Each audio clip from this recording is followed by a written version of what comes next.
God, that's so pretentious. What's up, everybody? Let's see here. Who do we have? Who do we have with me? We've got the the awesome Irish Demon and Team Skeptic. What it? What's going on? What is happening? Hello. Where's Johnny? I don't know. Johnny's not here. Johnny's gone. Johnny left. Who? Johnny go bye-bye. Yeah, exactly. Who's Johnny? Never heard of him. Never heard of that fucking guy. How's everybody? Do you mean who is in the WHO? Exactly. Okay. Yes. Just to clarify, Exactly I just wanted to make sure. All right. The Who. Not the band. Not the band. Maybe it is the band, and that's the whole. Maybe that's the whole thing. Maybe that's the. Maybe that's the real thing that's hidden. Yeah, fuck yeah! Like the Who is literally. There's a conspiracy right there. Band. Yeah.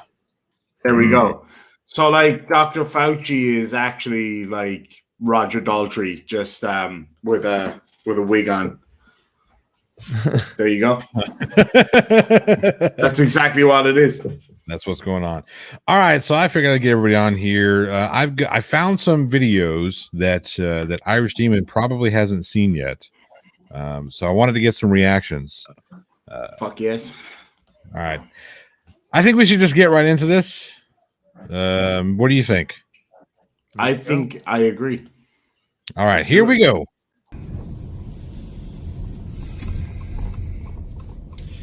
Good morning, good evening, good afternoon, wherever you may be. CC here, Chris. From New York, Westchester County.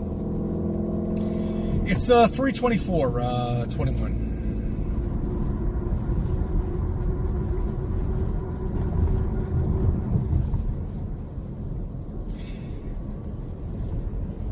I just went to my old high school, okay? And I didn't go to a traditional high school, with well, I don't want to give too much information out, but I mean, all right, the high school was basically made out of a mansion. The fucked up thing about it is, as much money as I'm spending for my daughter to go to Catholic school was more to my tuition to go to the school that I went to in high school. Anyway, I don't even know why the fuck I'm getting into this. Why I need to bring this up? You know what? What the whole thing is with my.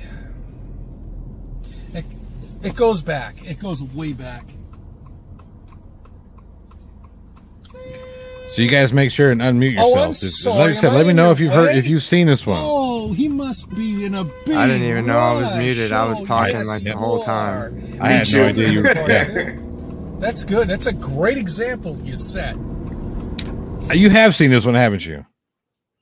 I have, but I really think it's hilarious. So let's watch it. I can It's tell you fucking that brilliant. Chris's life is falling apart. It is. I noticed his hair. It's not. It's not as like. It doesn't have that same stiffness that it used to have. Right. That's He's either right. running out of That's right. running out of hairspray, or stress is just breaking the tensile strength of the fucking Yeah, of his hair I think follicles. he's run out of. Viagra gel that keeps the fucking stuff stiff. So it's funny you But, say that. yeah. Those guys that do like those really big Liberty spikes. You know what I'm talking about? Nope. Mohawk? You've seen it. Yeah, it was like a mohawk, but Oh, instead of just yeah, being yeah. like it's like the spikes, right? So the stuff they use Yeah. for that, it's called hard-on. It's like glue. Yeah. So it's kind of funny. It's I've white. seen that stuff. You're not Yeah. going to find too many people Creamy. around Australia with that hair though, because it just melts. I bet. You don't want your hard on to flop in the middle of the day if you're a real punk. If you're a real punk, you don't want that floppy hard-on. Fuck no. Well, I wish I wouldn't have stopped it then, because I don't think it's going to let me. Good morning, good evening. Yeah, it starts from the beginning, and then it mutes you guys. Why does it whenever mute breaks us? I don't know. It's weird. I've never used a StreamYard thing before, so Holy crap! here. Oh, hold on. When did you come from Canada? You said that in the most Canadian accent ever. Did I? You're like StreamYard. First time StreamYard. I've used the StreamYard, eh? Yeah. Oh, you're in trouble. You're in trouble, man. now, E. Yeah, E. I'm in trouble now, eh? Going to get some Molson. That's what that guy VO. said in the video. Irish. He goes, "Oh, you guys are in trouble now." Like, yeah, your Oh friend my is God, the one in yeah. the fucking handcuffs in the back of the truck. I love that one, man. Delusion. Oh, You're was that? under Was arrest. that?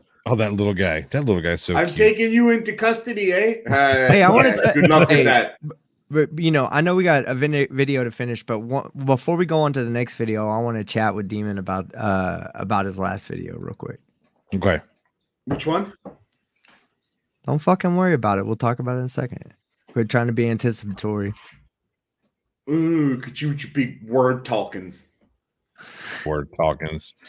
You guys. You know what? I got a better video. Here's a better video. I think actually, Demon, you're gonna like this one. This one's really short. So here we go. Nest Island, look at this, man. It is absolutely magnificent here. Unmute yourselves if you're talking. We boat over. Nah, just kidding. I wish it was my boat. It is not my boat. We could steal a boat. We could totally become actual pirates right now and steal the fucking thing. But See, I know Irish Demon doesn't have the brightest viewers. So what he's really trying to say is, I need a boat, you cheap bastards. You need to come out of pocket and start giving me more money to lie to you every day. Hey, if we're gonna run that fundraiser, I want to be the one No that extra handles the money. charge. Yeah, you and me both. Translation. He'll get Irish a rowboat. Since that's all you do is elicit sympathy donations from your viewers, I thought I'd help you out. Well, with a he's little more soliciting for direct sex. message. Anybody Yeah. in Australia, man You're or very woman, doesn't welcome. matter. Right. Hope that works out for you. Unmute yourself, asshole. I will take anybody. Yeah, so a hairy handle, dude. But seriously, this is the mind of not all flat earthers, but someone like Daniel Pratt, somebody who has this they're all out to get us. It's like, dude, it was a fucking joke about a boat on a desert island. Who's not going to make a pirate joke? I had to fight Mrs. Demon to allow me to bring my pirate hat with me. And she said no, but that's a different story. But I mean, I literally saw a boat. I was like, let's steal it and become actual pirate. You see, he wants you to buy him a boat. Motherfucker, do you know how much a boat costs? You idiot. Yeah, right. Obviously not. But I mean, oh shit, that particular boat got me back for that joke later in the day. I was walking down the beach filming my bit about the history of the island. And he did fucking Captain Birdseye decided to start up his motor and was tearing up and down the beach. I was like, you motherfucker, man. Yeah, Talk about the worst. I wish I did buy that fucking thing. He pulled up next to you and was like, hey, man, I fucking just watched a Daniel Pratt video. You trying to steal my fucking boat? Fuck out of here. You fucking globalist. God, Globalist. fucking globalist. Oh, shit. I figured Yeah, you'd but enjoy that. Have you hadn't seen that one yet, had you? I did see a little bit of it, but I was just like, I'm not listening to this fucking idiot because I had really bad heat stroke after being on the island that day, and it was like the worst. It was just so hot, man. It was awful. But and there was no air conditioning on the island. Like all of the shops said, we have air conditioning. No, you fucking don't. You're about a half a degree cooler than outside. So, but yeah, it was super hot there. So I saw that and I was like, I'm not watching that shit. But so what happened there was, right, I made a couple of videos about him. I did the whole goodbye Daniel Pratt thing because I don't want to deal with that fucking idiot anymore. And he was pissed that he wasn't getting any more attention because anytime I made a video about him, he'd get a couple of thousand views and he'd feel great about himself. So then I didn't make any videos about him for a few days. So he decided he'd try to elicit a response, but that's not going to happen. I'm not going to give him any airtime unless he, ends up, because it will happen. It will happen. He will end up on the fucking news, at some stage. There's no question about it. Yeah. But he won't be called Daniel Pratt. He'll be called the Gunman. He's a fucking, the guy's a psycho, man. Yeah. But, yeah, so, but there's no point dealing with the guy because he's like, I challenge you to a debate or an intelligence test. I bet you'll say no. And I go, I say yes, let's do it. I'm not doing it because you're a globalist shill. Oh, okay. So you he told his followers, I guarantee he'll say no. Well, I immediately said yes, and then he I'm freaked a out. pro firearms guy. You know what I'm saying? Like I've never Mhm. made it. I've never been, shy about admitting that. I know it's not a popular opinion amongst everybody, but we're not going to get political here. What we're going to talk about is that anything in the hands of somebody like Daniel Pratt is dangerous. And this is Yes. when people say, guns are dangerous. I'm like, no, well, in the right hand, a gun is responsible. A responsible hand, a gun is Agreed. nice. Okay, but in Correct. in the hands of somebody like Daniel Pratt, it's dangerous. And flat Earth in absolutely. the hands of somebody like Daniel Pratt becomes dangerous. Anti-vax in the hands of someone like Daniel Mhm. Pratt becomes dangerous. He is somebody. When we say he's a dangerous individual, when Irish makes the joke, it's going to be known as the gunman. It's going to be It's the true. gunman that is a flat Earth anti-vax, also supports the QAnon conspiracy and this Yep. and this and that. Like, this is the reason why, when we talk about having gun reform, what we really mean is making sure that people like Daniel Pratt don't wind up with a firearm in his hand. Exactly. I couldn't agree more. He's he's a danger to everybody around him. Like, you see how he acts Especially on the his fucking children. internet. I mean, can you imagine what those kids have to listen to every day?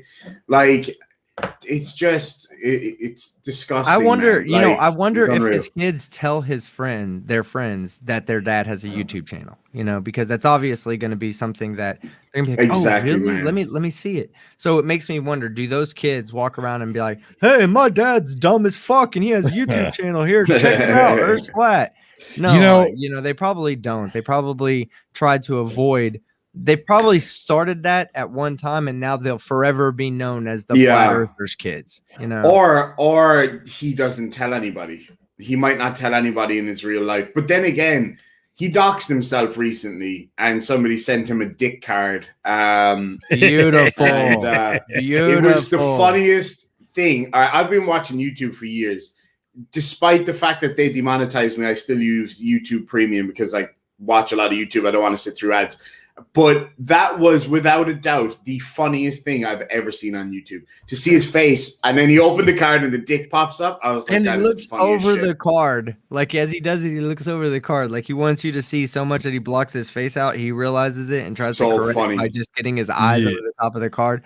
What a moron. He just doesn't. No self-awareness. He doesn't get it, man. Whatsoever. None whatsoever. I said it in my video. I was like, dude, that is exactly what the person that sent you that card wanted to do. Because I know for a fact that somebody in my, in this group, in this, what would you say, in this community is responsible, I'm sure. Because everybody was like, I can't wait for him to make the video. And I was like, what video? That video I sometimes wonder if Daniel Pratt has already accomplished what's that term when you object permanence, So what object permanence is when you hide something in like a baby, like let's say you have an apple. Baby, the baby sees the apple and you put your hand in front of it and the baby doesn't understand yet that the apple's behind. That it's still actually there, Does he go into the mirror and to I would say brush his teeth, but we know that shit ain't happening. Yeah. Does he go when he gets done pissing all over the bathroom floor and he looks at himself in the mirror to rub his, to wipe the piss off his hands on his beard? Does he wonder when he walks away what happened to the person that was looking at him? Yeah. Like, I can clearly there? He's like, I'm clearly a vampire. Oh man, that guy is a fucking he's so stupid. Like, I mean, the worst thing is when you add stupid and angry, it always ends up with a bad mix, and then you end up calling people, what he calls people, and it's like, bro, that's just sick. You know what I mean? Life for him would get so much easier if he'd just accept his stupidity. If he would be like, if he said, okay, look, I'm not the fucking sharpest, tool in the bag. Since he likes to work with tools, right? He is a tool. He likes to work with tools. Can I just say, actually, just while you're before you go on, apparently, and this is the sad thing, right? Apparently, he is an extremely talented furniture worker. Like, a lot of these people are. Somebody showed me a video of his work, and I'm like, holy shit, that he's really good. If he did a YouTube channel, I watch videos of people making furniture all the time. I can't make a fucking sandwich, let alone a table. But I'm like, this guy's awesome at this job. Why not make a cool video about that rather than, upsetting yourself constantly with this crazy conspiracy shit. Yeah. But of course, none of that matters because what all that matters is proving the earth is flat and blah, blah, blah. It's a shame. But, you know, it goes to the thing of like the Neanderthals were way, way more artistic than us. And he is evidence of that fact, basically. Well, you know, I can agree with that a lot because I have a lot of friends that are in the music industry, right? And so what they'll do is like when we'd have like freestyle battles and things where they had to come up with catchy lines in the moment, they were really exceptional at that.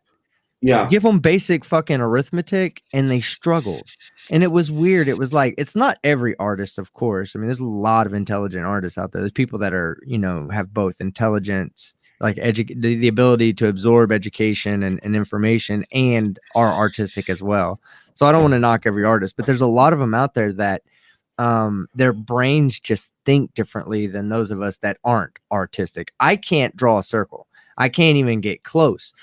You would think my circle was more like a square if I really tried. You'd be like, was that a fucked up square that you drew? Because nobody's mistaking it for just a jacked up circle. So I don't even claim to be artistic, but I can handle some education. I can handle learning about some new things, new topics.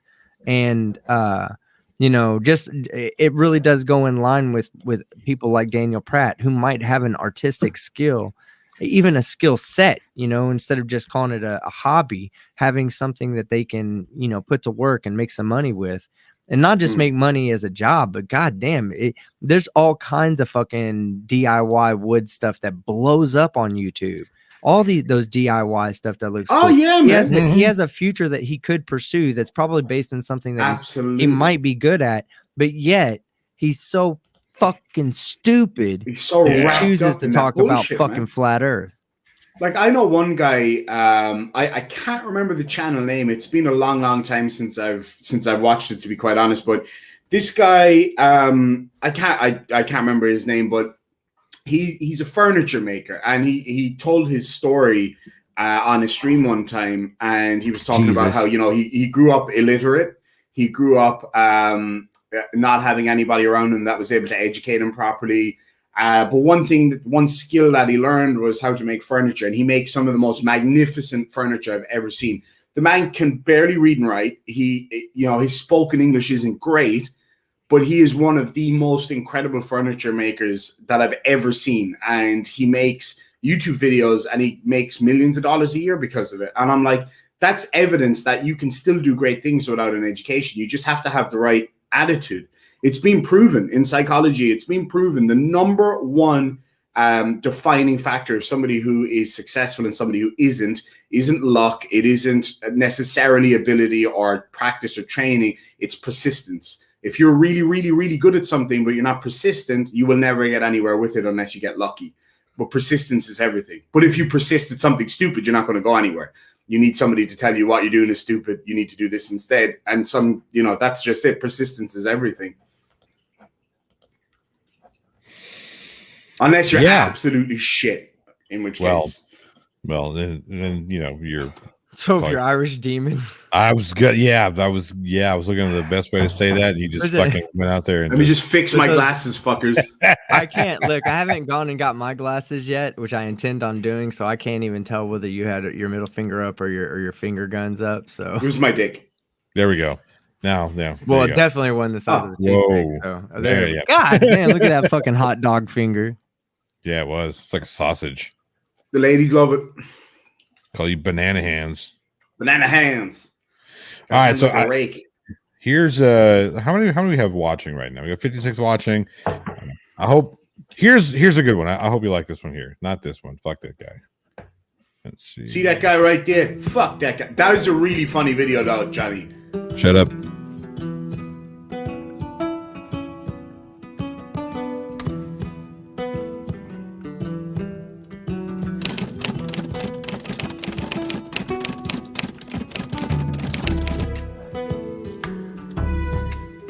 Wish I could fucking read.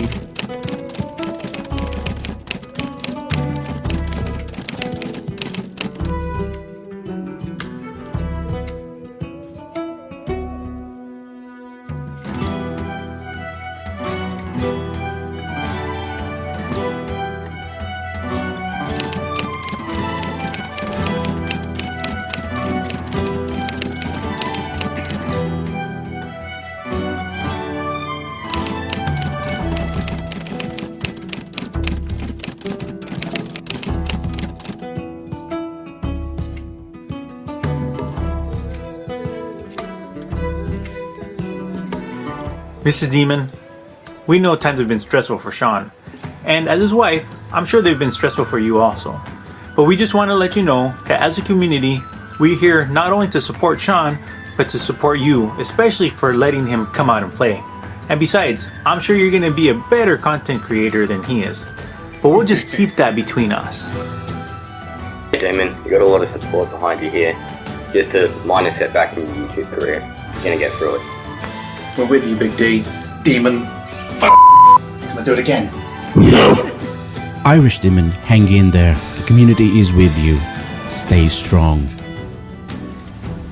What's up, Demon? This is Harold. Just know you got a lot of people out here that love your content, love what you do, and care about you a lot. So keep going, man. You got this.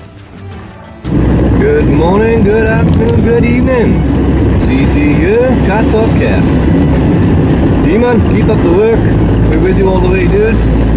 Take care of your health, take care of your family. Where you go, we'll follow. Irish Demon, Sean. Since you've been on YouTube, it has been that much better. We stand by you, we support you. We're happy that as days go by, you're getting a little bit better. But we are behind you. Whatever you want to do, we support you. Mom! Hang on, jeez. Mommy! I'll be there in a minute, jeez. You know, a mother's work is never done. Hey Irish Demon, it's Skydiver Tanner. And it's Chase. And we just want you to know we support you, buddy. Hi, Mrs. Demon. We didn't forget about you. You've been the biggest supporter shown, and we want to support you as well. I'm looking forward to your new channel. I'm already subscribed, and I hope the rest will be too. Irish, you've been an inspiration to all of us. We're behind you every step of the way. Love you, brother. Hey, Sean. I've been going through some serious demon withdrawal symptoms. Need you back, buddy. Let's sort this shit out. Anything you need, give us a call. Some things for you. Opinions don't define your reality. Positive thoughts create positive things. Kindness is always free, and you only fail if you quit. We're here for you. Hey, it's Adam, aka Limey Play. I just wanted to send out some mad love for you, Irish Demon. Hope you're feeling better, mate. And yeah, keep your chin up, bruv. We're all with you. And just like Nathan Thompson, we love you, mate. Hey, Sean. I just wanted to tell you I support you as much as I support Irish Demon. Please take care of yourself. Let us all help you as much as you helped us. We love you and we stand by your side. Ahoy hoy Irish Demon. I heard what happened and I hope you're not doing too badly. Obviously this is something that we wish didn't happen. But, you know, YouTube did what it does anyway. But there is a little bit of irony in a channel called Irish Demon getting demonetized. Still a bad thing, but I hope you can appreciate that irony. Beep boop. This is your NASA chatbot coming to you from Rob World. Irish, the situation sucks. But I just wanted to say that out here around Rob World, your videos have made my days just that much, a little bit more bright. And given that our current situation with lockdown and divisive bullshit, that ain't nothing. So you keep doing you, and I'll keep watching in Salancha. Beep, boop, beep, boop. Irish, we're here for you. You're nothing this alone. Hi, this is Limey Play here, just doing a message for Jen, aka Mrs. Demon. I just wanted to wish you well and hope that you're doing okay through all of the issues that you guys are both going through. And I wanted to thank you for supporting Sean, Irish Demon, you know, with his content. It's been such a help, especially, you know, I know to me personally, with lockdown and, you know, my long-term existing mental health issues anyway, but you know, he really does bring a lot of joy to the community, and I know he couldn't do it without your support and love. So I just wanted to thank you personally. You know, you two are both fantastic, and I wish you all the best. Dude, I'm having withdrawal symptoms from your videos. We need more Irish Demon in this world. Don't give up. We are all here for you. Good evening, lads and lasses. Why bother having vegan alternatives when you can have 100% Irish beef? I'm not fucking leaving. As for my... Good shit, man. We're right behind you.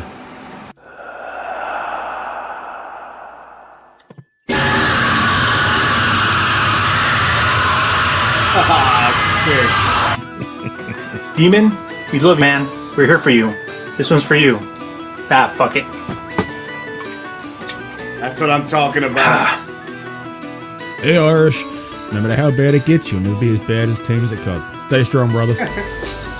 Irish Demon, hang in there, buddy. That's fucked up. Times are tough, but it's gonna pass.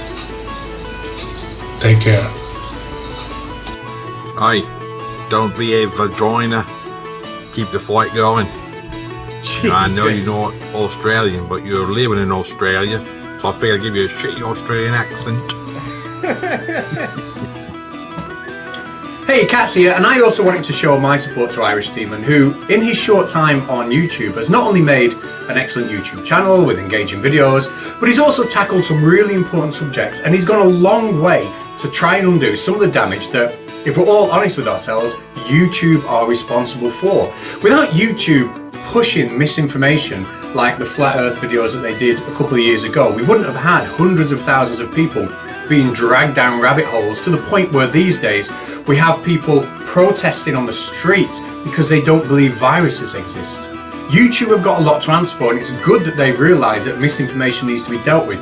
But they've grown to the point now where they are so big that they cannot police themselves properly, and instead they allow the algorithms and the bots to do it for them. Well, any human being who laid eyes on Irish Demon's channel would realise that this is a channel that is responsibly run and that shouldn't be penalised for past mistakes that YouTube has made. I'm going to be making a video on this on the Baldycast channel. But as far as I'm concerned, anything we can do to get a human pair of eyes at YouTube to look at Irish Demon's channel will be well worth it, because it will be a sad loss if he decides to pack it all in. And I really hope it doesn't. But that's it from me. Dígwich Irish Demon. Jastic teachta ruchta heola huagat ag rá conig do cheann suas. Time brojú a bheith im a bhell Demon Army. Mar sin nuair a bhíonn tú ré, ligíonn dit YouTube a heola trí ifrin. Slán go foiil, feiceadh mé tú go luas.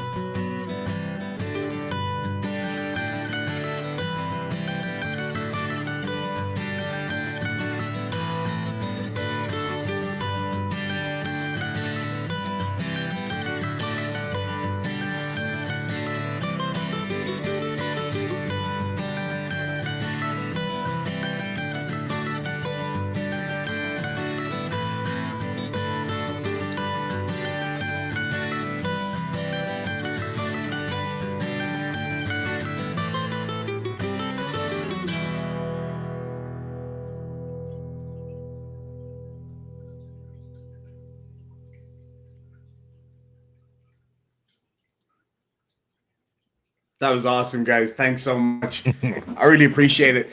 Yeah, it's been amazing since all that stuff happened. How people have gotten behind everything and helped out with a whole load of stuff like the Twitter campaign and all of that kind of thing, and getting the new channel kind of set up and sorted out. And yeah, it's just been incredible. And I really appreciate it, guys. I really appreciate the video. It's makes me feel much better about keeping going and keeping up making videos. And it got really rough there for a couple of weeks where it's just kind of slow and not it's hard to kind of feel like you want to make videos when something like that happens. And so yeah, to have that kind of response is awesome. Really appreciate it, guys. Yeah, man, like I said, we all put that together, and then we have a couple other things that we've got going on too. I'm just waiting on confirmation from the other people in the group if we're allowed to talk about it yet. Hold on, you're getting me a bowl. You're getting a bowl. Yes! I told you I'm running the fundraiser. You'll get no matter how much I raise, I'm buying you the cheapest blow up inflatable boat from Walmart. No, And I'll no, use the no. rest of the money for shipping. No, we said okay. So what Irish heard was boat. What we said was dinghy. We're getting him a dinghy. Oh, okay, that'll do. Yeah. What I'm getting him is more classified as a personal inflation device.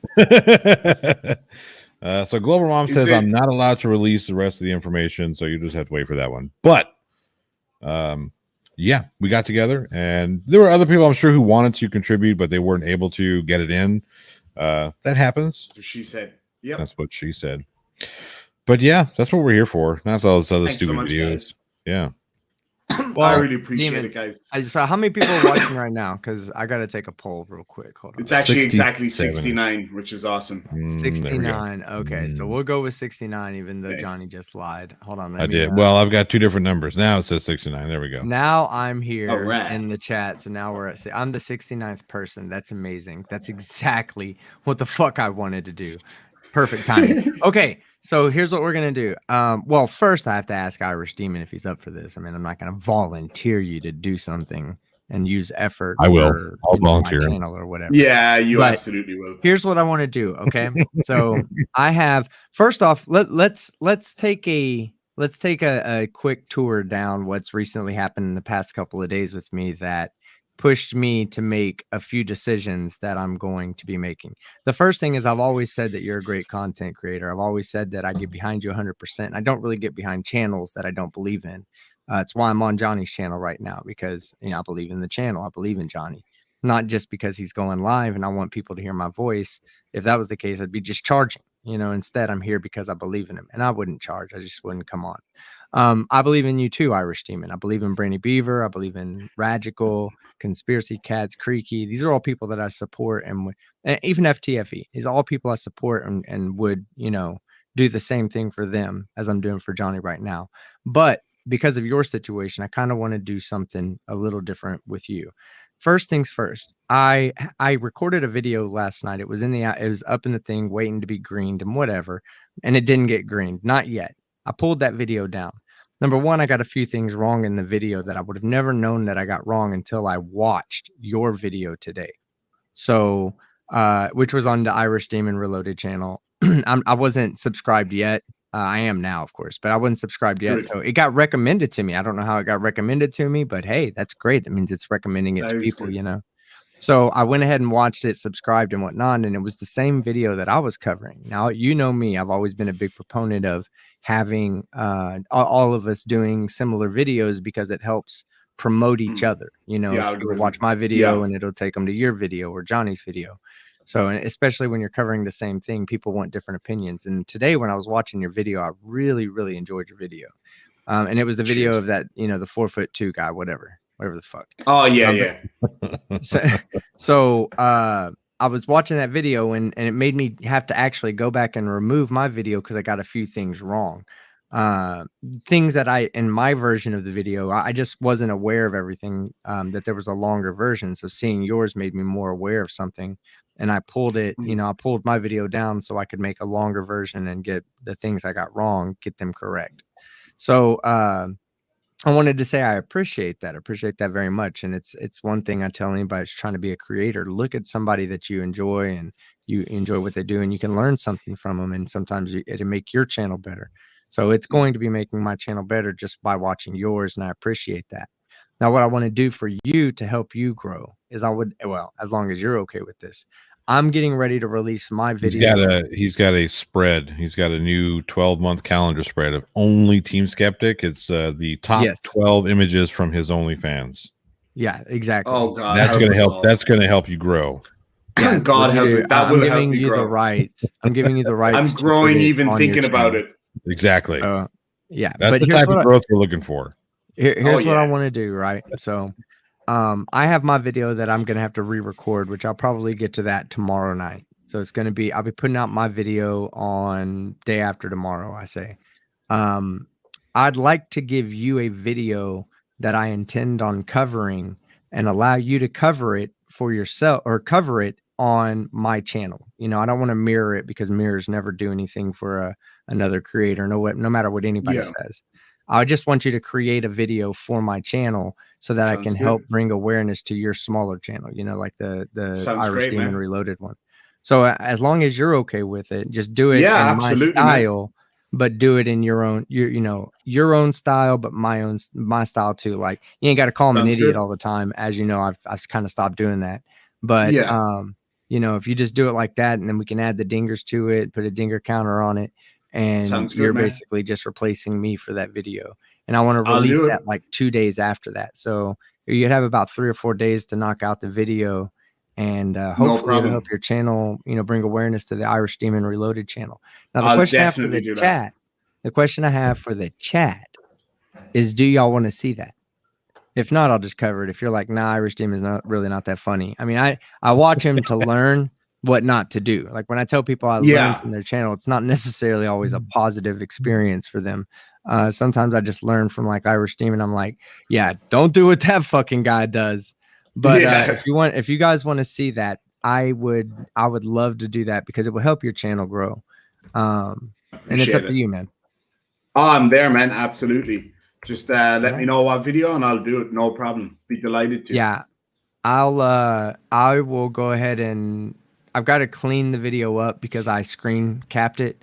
So there's obvious like portions at the beginning that need to be changed, and there's portions at the end that need to be changed.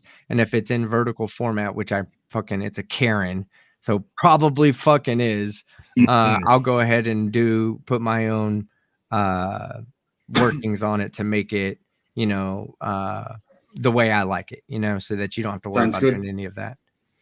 Sounds Oh, good, man. really quick. I've got the awesome Commander Darklight for 20 Aussie. I appreciate it. Thank you very much. A smiley Aussie, face. Aussie, Aussie. Oi, oi, oi. Winky Oi. smiley face and a thumbs up. There we go. He's gonna Many be playing thanks, sir. Call of Duty with me here in about an hour. Are you going to start doing that again? Because not. we Yeah, haven't 11 seen o'clock. the Team Skeptic After Darks. Yeah, They've been- I've been busy, man. I've been busy getting my life back in order. You still have a hole in your roof? I do. So- And I actually have a witness to it now. MC Toon got to see my water stained carpet and see That's all the pee. damage That's it pee did. stain. It is definitely urine. He didn't go in the pee stained area. Oh, okay, but okay. He did get to see how jacked up my house is. Yeah. And so there is evidence of that. Third party evidence or Third-party verification, evidence, I guess. Yeah. So are you renting their team or do you own that place? I'm renting. Oh, that sucks. Yeah. I'll probably buy here in the next couple of years. That'd be awesome. To be honest, with the way that life was going for me when I originally started doing music, and that really wasn't a high paying thing. That was more of a hobby that was turned into a business eventually. And it just never panned out for me, which is fine. That's like 99.99% of everybody out there has the same ambitions when it comes to music. And it just didn't, I made money on it, but I didn't make enough to, retire or anything like that. Like my goals and aspirations were. And then when I went from that, I went to owning my own business. So any money that I had saved up for, but basically I cleaned my savings out beginning my business. I had to buy about $10,000 or $15,000 worth of equipment, do some construction on the building that I was moving into. I mean, it cost quite a bit of money for me to do that. And so at the time, I just thought, hey, you know what? I'll just go find a house that's down there for rent and live close to my business. So that's what I did. And when after that, I got into YouTube. And of course, I just left my business, which was doing good, but it wasn't wasn't retiring me or anything, but it was doing pretty good. Then I got into YouTube and I found my passion. Now I'm fucking loving it. Now I'm saving up money and trying to put myself in a position to buy a house, maybe over the next years or something. That'd be awesome, man. I get 100,000 subscribers, I can do it because then I have enough views coming in where the ad revenue is relevant enough for me to go out and put down a pretty sizable down payment on a house. Yeah. Yeah, but you being a veteran, you qualify for VA loans. You'll get all kinds of help I with still that have shit, I still have my home purchase VA loan, my guaranteed loan that I can use that I haven't used yet. Yeah, you'll be all right. You'll be fine. Oh yeah. I'm just, the time wasn't right, for me to buy. Of course, wanting to buy at a younger age and get more into putting money back into myself would have helped me out. But trust me when I say this, I just wasn't ready. It would have not worked to my benefit if I'd have tried to do all that in the state of mind I was and the things I was doing at the time. It just wouldn't have worked out. So Flat Derp says he wants to make more Nathan videos, but he thinks he's milked that tite dry. Maybe. I never get tired of seeing him. I never get tired of seeing him get mocked. Like in the comment section of my I think it was yesterday's video. Nathan was going off about let me just show you actually, because it was pretty. I was like, ugh. Hold on, let me see here if I can even find it now. It's been nearly a day. So he put up a comment saying that, oh, Nathan smoked weed, I'm making a video. I was like, no, that's not why I made the video. The reason I made the video is because it is so obvious from Nathan putting up a video of him ripping a bong that was a stab at Witsit. It seemed to be a little bit. Yeah, the timing was a bit, right. Because I've never seen him put up a video before. I've never seen him put up a video of him ripping a bong before. So when I saw that, I was like, that is definitely a stab at Witsit. Like, I'm smoking weed and you're in jail for it. So he kept saying that I was running away from a debate. And I said, dude, I didn't run away from a debate. I just literally said, I am happy to debate you, just that I don't want to do it on modern day debates. And he was like, bro, he wears a suit, bro. Bro, he wears a suit. He's a smart guy. I'm like, oh, so he's got a suit, so he's smart. I get you. I was like, it's got nothing to do with that. And I was like, I don't care what shape the moderator thinks the earth is, as long as they fucking moderate properly. And somebody was like, would you be happy to go on a show where a flat earther was the moderator? I was like, yeah, sure. If they moderate the discussion properly, then yeah, no problem. That's the only thing that I ask. I don't care what their beliefs are. Like if somebody was debating religion, the efficacy of religion on James's channel, James is religious. So would you not debate based on that? No, of course not. If he moderates properly, then I would debate, but he doesn't. So I'm not going to. But I'll debate. It's kind of funny how these same people don't question why the flat earthers come onto our channel when we moderate. Like they're always like, would you do this? And you're like, do you walk around to flat earthers going, would you go on to a globe earthers channel? They expect that. I mean, that's what they come for, the entertainment. It's just like, to me, it becomes a bit hypocritical. That's why I don't get, not trying to get all into that way of thinking, Yeah, it's not worth it. If they don't want to come on my channel, fine. If I don't want to go on their channel, fine. If people want to stop watching me, have a great day. Love you. See you next time. Exactly. And that's that. Yeah, like the whole flat earth thing is dead now anyway. So, like he asked me for a debate before and I was like, I don't really particularly want to debate you. I don't want to just sit there and be shouted. He goes, oh, so you're running away because I'm right and you're wrong. I'm like, no, I literally don't think you're worth debating. And he's like, oh, but you still make videos about me. And I'm like, yeah, because I find it incredibly entertaining to laugh at you. Doesn't mean I want to debate you. You know what I mean? Like, I don't want to debate fucking CC either, but I still want to laugh at the guy. You know what I mean? So it's just like, he doesn't see that, like, you can make a video and laugh at somebody without debating them. It's like, I don't care if you want to come on a channel and shout at me. Exactly. I don't care if you want to come on a channel and shout at me for an hour. Like, it makes no difference to me, bro. Like, it doesn't make your position any stronger. That's the way he thinks. Like, you see it in his videos when he meets people in public and he's like, did you know the earth is flat? And they're like, no, it's not. They go, I'm going to debate you. It's like, not everybody wants to or cares. So it's not a debate. You know what I mean? But yeah, NASA doesn't lose because they didn't send their top scientists to debate you on the shape of the earth. I know. Yeah, like the arrogance of that shit. Like, I mean, come on. It's really? so funny, man. Fuck are Daniel you? Pratt does that too. Daniel Pratt does that all the time. And he's like, he'd be like, I have reached out to NASA, but they've not responded. I'm like, bro, why would they? Why would they respond? You're nobody. I mean, even if like a much bigger channel, like even if let's say, I don't know, Simon Dan or Professor Dave was to reach out to NASA, chances are they probably wouldn't get a response either. Because NASA got important shit to do, like sending people into fucking space. Yeah. That, and I'm sure the emails, the request for, for attention from both emails would be completely different.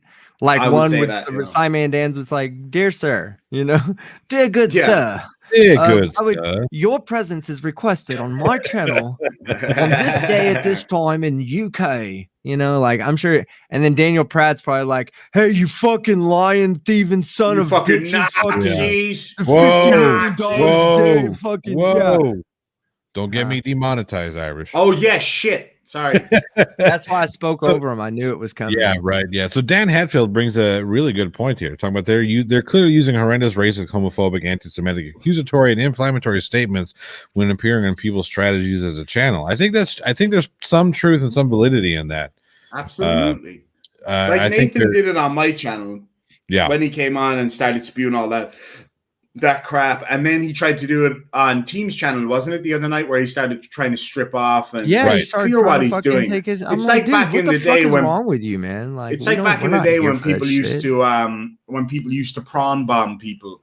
Remember that? Like people would bring it up on their screen. Like that's been going on for years. It's a strategy to try to get people taken out. So for anybody out there, if you've got a channel and you enjoy, I see the mistake I made in bringing that loser on, but if you've got a channel and you want it to do well, don't bring them on. Just, if you need to pre-record a debate, do that, or do it on a separate channel, but don't bring them on your own channel. It's so not worth it. They're just not worth it. Yeah, I mean, there are strategies to get around that for certain. Having a dedicated delay and whatnot, and then just knowing your your interlocutors whenever you bring them on. Like whenever I brought Nathan Thompson on to question him about all that business with he and Austin, I knew that was going to evolve eventually, especially whenever you started kind of throwing chat bombs. I do have that kind of ability over Nathan. It's funny because like he doesn't understand, and I tell him. But here's the thing. I tell him all the time. I control him. Yeah, but Irish, this is with all due respect. It's not hard. It's not hard to trigger that. No, it's not. No, it's easy. It's easy, man. I sent him an email saying, "Hey, I've got somebody who would like to, debate you." I was not, "Hey, fuck stick," mean or anything like that. But I sent it out extended out. "Hey, I got somebody who wants to debate you. If you're interested in this and the other."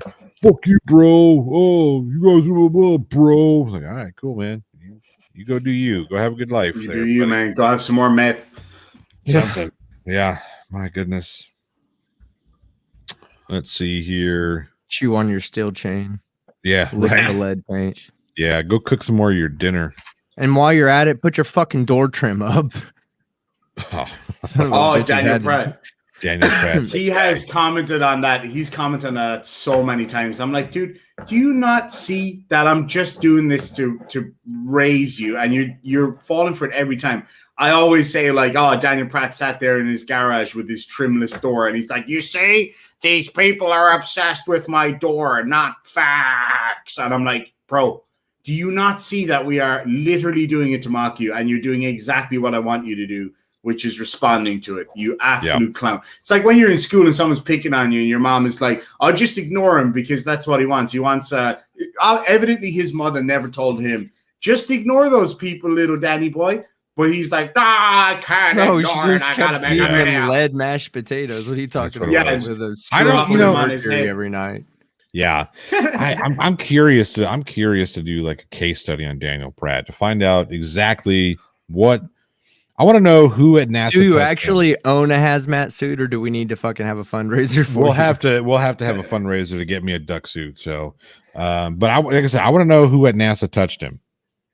Yeah, right. Because his anti-NASA business, it's weird. It's weird. And then, to go back and look at Craig's tweets from like fucking years ago.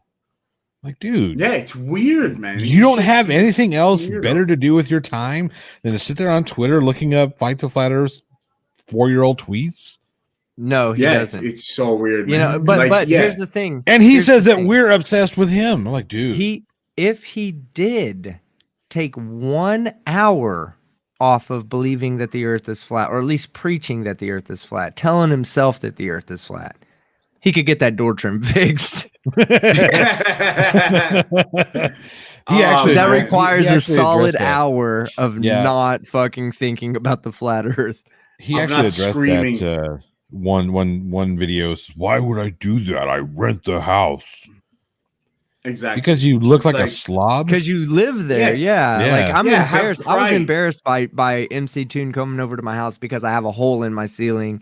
My kitchen isn't necessarily the cleanest thing because I constantly have more and more insulation fall. I got the little cube insulation, so it constantly falls down when anytime anything moves up in the ceiling or whatever. The floor has huge water stains. I'm completely embarrassed. Daniel Pratt would walk into my house and go, "Hey guys, fucking luxury, yeah. luxury here." Hey, you only have one hole in your ceiling. Wow, how the fuck do you manage to do that and still fucking rent? You guys, you didn't have to put my pillow in the kitchen. I'll get up and make my own cup of coffee. Yeah, he's just like just take pride in where you live. I mean, shit. Like for example, we're renting here, obviously, and the floor is kind of a bit jacked up. It's when like a wood floor separates a little bit. Yeah, and it's like I just got a rubber mallet and some flooring glue and just fixed it. It took like maybe 3 hours to do the whole house, and when the property manager came, they were like, "Oh shit, you fixed the floor. Thank you." I was like, "Yeah, no problem. I fucking live here." You know what I mean? Like, I don't want to walk around on a shitty looking floor all day. So that's the other thing, right? I've lived at my house for about 2 years now, and I have yet to call my landlord. Oh, I called him one time when I couldn't get the AC on, and he came out and got the AC on. The problem ended up being that he installed a switch upside down. So when he told me to make sure it's in the on position and I made sure it was in the up position, that was actually the off position. It was upside down, yeah. It was upside down. So that was on me for not being, a proper troubleshooter. But every other problem that I've had at my house, I've fixed myself. I mean, I can't do this current one because I'm not a carpenter and I wasn't a plumber, so I couldn't fix that problem either. But I have fixed every single problem myself. Every time a faucet started dripping, I go and immediately fix the faucet. If toilet starts running, I go and immediately fix the toilet. I don't sit around and go, "Well, fuck, I'm just renting the place. Like, fuck, I'm just gonna let it drip. I'm gonna let my toilet run." There are a few things that I piss on the floor. I generally don't mess with electrical, plumbing, and I'm not going to get on top of it. I live in a 2-story, so I'm not going to get up. Like, we had a hole, like there were shingles missing from the roof, and we contacted the landlord about it. And landlord said, "Yeah, can you get up on the roof and take a couple pictures?" I'm thinking, I don't have a fucking 10-foot ladder. A, B, no. What's the matter? I have a 10-foot ladder in my fucking living room right now. Well, yeah, I bet you do. Yeah, I have an 8-foot ladder, but even still, you want me to get up on top of the roof, take pictures for you? How about you just send your maintenance guy out? He's got a 10-foot ladder. Exactly, and he knows what he's doing. Right. I mean, I've done some roofing before. I don't like it. I'm old and fat, and I'll fall down. It's fucking scary. You fall off that roof, and I'll feel it in Dallas. What are you talking about? Oh shit! But okay, so Daniel Pratt. Here's one thing, and I don't think either one of you have been in the military. That's correct, right? No, not properly. Okay. So in the military, when you're first coming in, the one thing they preach to you that nobody really has is self-pride. That's the number one. If you can conquer somebody's lack of self-pride and instill self-pride into them, the rest of the fucking cards fall into place. It's like clicking when you're playing solitaire and you send one card and it's like, and it goes all the way up and clears all the rows out. That's what happens when you conquer, the lack of self-pride that someone has for themselves. So it really is like people like Daniel Pratt would never, ever be able to make it through boot camp in any military. Never. Because he could never conquer that lack of self-pride. He could never, look down and say, instead of going, "Oh man, let's sweep up this dirt on the garage floor," instead tries to clump the dirt up and say, "Look, it doesn't attract water." He turns a fucking a pile of dog shit into a science experiment instead of fucking cleaning it up. And that's his idea. That's his, reasoning and validation for not cleaning it up in the first fucking place. He's ridiculous. He'd never fucking make it. All right, Karan Williams for $5 says want to show some support. I 100% Karan! Karan, What's up, you, man? sir. He's a Good legend, to man. see you. Yeah, good to see you. So Skydiver Tanner asked a good question. Says not properly. What the hell does that mean, Irish? I think what that means is that Irish played G.I. Joe when he was a kid, so automatically. Oh yeah.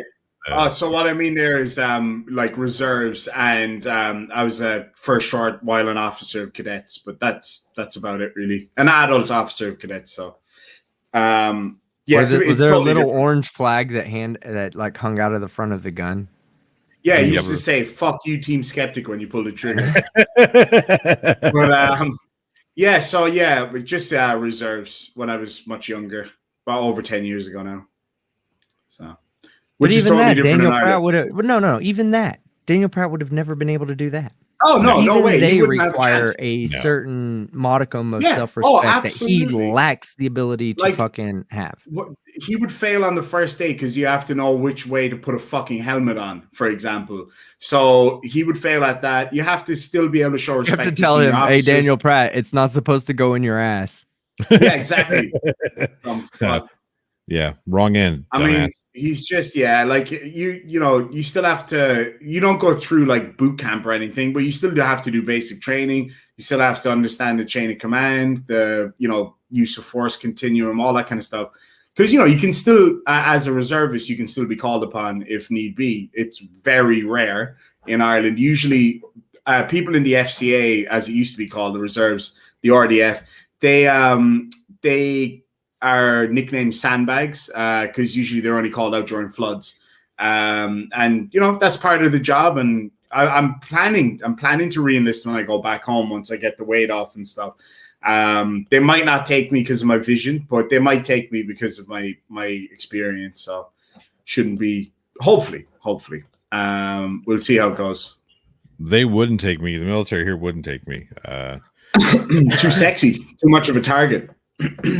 That's exactly what it was. No, I had opportunities, a lot of opportunities. As here we take the ASVAB, which is the test that everybody has to take. 8th grade, I think it was 8th grade. Yeah. Wait, you took an ASVAB test in the 8th grade? Yeah. Oh yeah. Well, we had armed service vocational abilities. Yeah. We took an 8th grade barrage or something like that. I don't know if it was ASVAB proper, but we definitely took one in 8th grade because we had a junior ROTC program at the high school that we were going into. So I don't know if I don't think it was. I can't remember. This was a long time ago. Obviously, because aptitude battery. Sorry. Yeah, because I'm not young anymore. But so we took this test and I did really well on it. I had I had all types of recruiters and whatnot talking about, oh, your future this and your future that and blah blah blah blah blah. Well, it made more sense for me to commit to doing the Army's program. They wanted to put me through junior ROTC at the high school that I was going to. And they said, obviously, if your grades are good enough and you do well enough in this program, we'll send you over to A&M and put you through the ROTC program at A&M. And then after you graduate Texas A&M, again, all assuming grades and, you stick with the program the way you're supposed to, we'll take that and we'll send you to officers training school. And then when you become come into the military, it'll be as not a junior officer, as a fully commissioned officer. So I had this plan and I said, sign me up. Let's do it. I'm all for it. And then they took a look at my medical records and they called me up and said, yeah, we're not gonna be able to do that because you can't see, you have bad knees, your back's jacked up, and you have asthma. Duck walk. I said, sorry. So that was the end of my military career. And it was really it kind of bummed me out too, because, my mother was in the Air Force. My father was in the Air Force. My grandfather was in the Army Air Corps. My uncles were in the Marines. So there was a lot of military service in my family. And I wanted to, I was like, hell, let's do this, but it just wasn't meant to be. Glober Mom for 5 American says Pratt would be the person in Starship Troopers who gets shot in the head because he took off his malfunctioning helmet during live fire exercises. That's true. Sounds accurate. Yeah. I mean, he's the kind of guy that looks down the barrel to see if there's a jam. Put it that way. Although I will say this, right? We went shooting not so long ago, actually, with a friend of mine. He's 75 now, and he's a major. He's about to become a colonel in the Australian Army. Ceremonial, obviously, because he's 200 years old, but he's still an incredible shot at his age. He was in Vietnam. He was a marksman. The guy's an absolute legend. So we were at the shooting range, brought a few civvies with us, and all the guys that I worked with it's like our version of the sheriff's department, I guess. All of those guys had experience with firearms, ex-military, ex-police, things like that. Except for like 3 or 4 people. So he gave them the usual rundown, keep the bang bang in that way. Once the slide racks back and locks back, stop shooting, take out the magazine, clear it, and wait for an instructor. The usual stuff.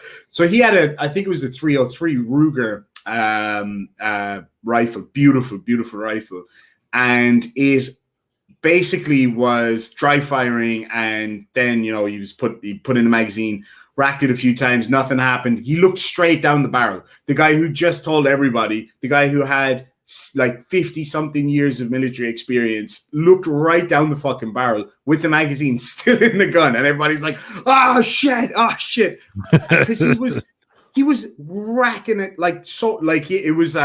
it's one of those hybrid bolts, and he was racking it or whatever and looking down the fucking barrel, and we're like, dude, you're gonna blow your head off. It's a 303. That's gonna evaporate your head. But it's pretty I've seen some crazy stuff with the range, like people, because over here we don't really have a gun culture here, so I mean people don't know about guns and people get confused, and we've got a gun culture over here and people don't know about guns. That's a good point, actually. I mean, there are a lot of people over here that think that just because they're from Texas that they know what they're doing with a gun. I'm American, I'm from Texas, I got my 6-shooter, my lynching rope, let's go after him. No, motherfucker. Jesus Christ.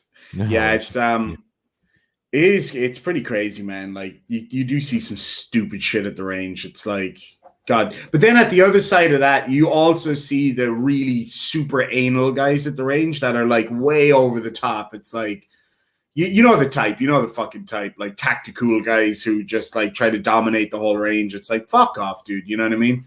So yeah, some people are just painful, man. But it goes both ways. And that is my TED Talk. I can't wait to go shooting in Texas, though. Oh, you're gonna love it. Yeah. Oh man, I have one. It's just like shooting anywhere else. A gun is a gun. No. The same shit. For a gun lover, there's something about shooting a gun in Texas. I don't know what it is. It's like the gold standard. I have got to shoot. You've got to make this happen. I don't know how you're going to do it, but you got to make this happen. I want to shoot Texas. A nickel. I'm sure you can make it happen. I want to shoot a gold-plated Colt 1911. That'd be hard to find. No, I don't know about that. You know what? I might be able to find you one. I might be able to find you one. Yeah, I don't know if they'll let you shoot it though. or like a nickel-plated one. I just want the most badass looking 1911. Nickel-plated 1911 all day long. You go to most ranges will have them. Most ranges will have them. That'll be tough. But I want a gold-plated one. I mean, you can want one. Man. You can want one fucking Iraq, bro. Yeah, no shit. Yeah. Fine. I'll set. Everybody ain't walking around with goddamn gold-plated guns. Yeah. AK-47s, gold-plated AK, fully auto. Fucking, I love those, man. They're so badass. But I'll tell you, man, like just shooting at a range is fun, right? But I've done some outdoor shooting, which is way better. Outdoor shooting. Well, there's a really cool outdoor range not too far from me, the Alpine, if there's still an operation. I'm not even talking about an outdoor range. I'm talking about going into the outdoors and setting up your own, targets out in like the middle of a wooded area, which is what we used to do. We used to go down to this area that was just outside of city limits, so it was legal. Yeah, and we would take oranges. What we were doing wasn't exactly legal because we shouldn't have been shooting into the water, but we'd take oranges, and we had this like little creek that it kind of flowed away from you, and then it made like a 90-degree turn and kind of flowed back towards you, so you could throw the oranges in and then go set up and wait for like 2 or 3 minutes for the oranges to come around the corner. And I used to have an AK 308. Like it was called I can't think of a Saiga 308. It was an AK-47 that was modified to shoot 308 rounds. And I would shoot these oranges, and they would just blow up and just go straight up in the air, like from the water. Oh man, yeah, there ain't nothing like that, bro. Going out there in the wilderness. We've got such a gun culture here in Texas that when I went to, I think I was 13 years old, going to fucking church camp, and we had a rifle range at church camp. God, yes, Merc. It was in Waco. What's that? Yeah, it was. It was in Waco. Shoot for Jesus. Oh man, don't tell me we're talking to a fucking Branch Davidian here. No, not not that one. I actually lived in Waco during that whole time. You did? That's crazy. Yeah. We watched that shit on that closed caption TV. What was it called? What the fuck was that TV shit called? I can't remember what it was. It was closed caption TV in our school. But yeah, we watched that shit. It was on live feed all day, every day as we were going to school. Damn. Yeah, and when the whole thing burned. I remember watching the coverage of the Oklahoma City bombing. Yep. I was a junior in high school, and I was transferring from one school to the next. So I was sitting in the like administration area, like close to the principal's offices and everything, and they had a TV on in there. And it was my day of enrollment, but nobody was doing anything because everybody was just so glued to what was going on in Oklahoma City. So I got to see that like pretty much after it happened, but immediately after it happened, I got to see all the coverage of it and everything like that. Yeah, we were coming back from, I think it was either lunch or PE, I can't remember which, but we were coming back from break. And we were getting settled down, and all of a sudden, somebody came in running in. Hey, turn the TVs on because the place is on. The compound is on fire. So we watched that shit burn live, and then we watched the OJ trial. We watched the OJ trial. That periodically. The OJ trial. Yeah, it was weird. In school. Yeah, it was weird. Watching it in school. Yeah. Wasn't that like 654 centuries ago? It's about right. Almost. Yeah, almost. Give 0.5 to 0.75 centuries on either side. Skydiver Tanner, yeah, I watched that I was sick that day, and I watched that with my father on television. The Challenger explosion. Yeah, I remember that. It was crazy. No, the craziest thing I saw was so when 9/11 happened, I was freshly out of the military. Me and my brother were living together, and I get a call from my ex-wife. We were just newly divorced, so she was doing her thing, I was doing my thing, and she calls me and she's like hysterical. It's like 9 o'clock in the morning, 10 o'clock in the morning, and she's like, "We're under attack," and I'm like, "We're under attack? What the fuck do you mean by that? Like, you got to be more clear." And she's like hysterically like screaming. She's like, "What do we do? There's terrorists that just hit the buildings in New York. What do we do? What do we do?" And I was just like, stay at home, don't go into any populated areas until they know that there's no threat in the immediate area or whatnot, but just stay at home. And I went to work that day, and I worked in a Mexican restaurant, and in the Mexican channels, they didn't censor like the American channels did. So, man, even thinking about it now, it draws emotion because it's seeing the people jumping off the building, and and like on the American TV, they had respect for the people and they just didn't show it. On the Mexican TV, they were actively filming and showing all the imagery of what was going on, and it was one of the like most influential days of my life. I could only imagine that's what somebody felt like seeing John F. Kennedy shot, Right. Oh yeah. Yeah. That it just blew my mind, and it changed me forever seeing that. Yeah. I woke up, and I worked at Guitar Center in Arlington at the time. and I was getting ready for work, and I turned the television on. I was usually watch the news in the morning. I had the morning shift, and it happened right before I left work. The first one hit. They were just starting the coverage about the coverage on it, and I got to work right as the second one flew into the building. Yeah. That right there, I was like, oh, okay, that's different. This isn't an accident. I didn't think the first one was an accident because that's all closed airspace. There's no flight patterns that go around those buildings at all, period. Yeah.